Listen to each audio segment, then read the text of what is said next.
Pertimbangan Jokowi, baru laporkan tuduhan ijazah palsu ke polisi sekarang.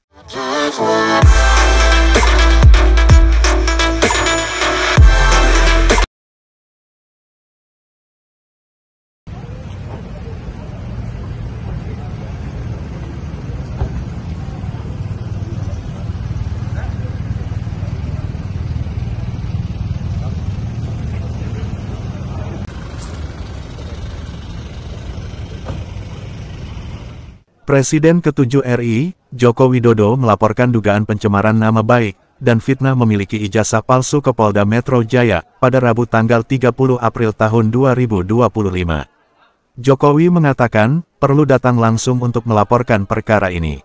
Lantas, mengapa Jokowi baru melaporkan dugaan fitnah ijazah palsu ke polisi sekarang? Tentunya hal ini membuat publik bertanya-tanya. Jokowi menjelaskan, dirinya sengaja turun langsung, dan baru melaporkan dugaan pencemaran nama baik dan fitnah ijazah palsu ini ke polisi, karena sudah tidak lagi menjabat sebagai Presiden Indonesia. Menurutnya, karena permasalahan ini masih berlarut-larut, maka lebih baik dibawa ke ranah hukum. Mantan wali kota Solo itu, juga menyebutkan sebenarnya hal ini merupakan permasalahan ringan. Tetapi agar semua hal menjadi jelas, dia pun memilih untuk menempuh jalur hukum. Mengenakan batik lengan panjang berwarna coklat, Jokowi pada awalnya datang mengunjungi Gedung Sentra Pelayanan Kepolisian Terpadu, SPKT, Polda Metro Jaya. Jokowi kemudian beranjak ke Direktorat Reserse Kriminal Umum dan melakukan pemeriksaan hingga Rabu siang.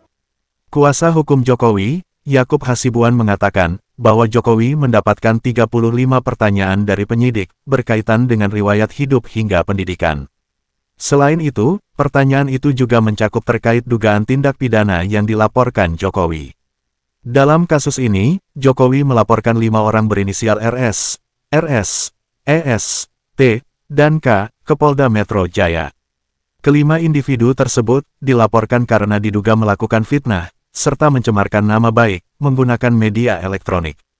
Oleh karena itu, pelaporan ini juga melibatkan ketentuan dalam Undang-Undang Informasi dan Transaksi Elektronik, UU ITE. Sebelumnya, Jokowi sempat mengumpulkan kuasa hukumnya di Jakarta, tanggal 22 April tahun 2025. Pertemuan itu mendiskusikan langkah yang akan ditempuh seiring tuduhan polemik ijazah palsu Jokowi di UGM. Polemik ini muncul setelah sekelompok massa mendatangi rumah Jokowi di Solo pada tanggal 17 April mempertanyakan keaslian ijazah SMA, hingga kuliahnya di UGM. Meski telah menunjukkan dokumen asli dan mendapat konfirmasi resmi dari Rektor UGM, tudingan ini terus berlanjut. Tim kuasa hukum Jokowi mengatakan, keabsahan status pendidikan Jokowi tidak semata ditentukan oleh keberadaan ijazah fisik. Pernyataan resmi dari pihak kampus, Universitas Gadjah Mada, disebut sebagai bukti sah yang tidak bisa dibantah. Sementara itu, sekelompok advokat yang tergabung dalam Peradi Bersatu, melaporkan 3 orang, yang vokal menyuarakan dugaan ijazah palsu Jokowi ke Polres Jakarta Pusat.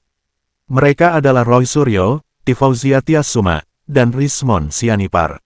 Ketiganya dituding telah membuat kegaduhan, dengan dugaan, menyebar ijazah palsu Jokowi.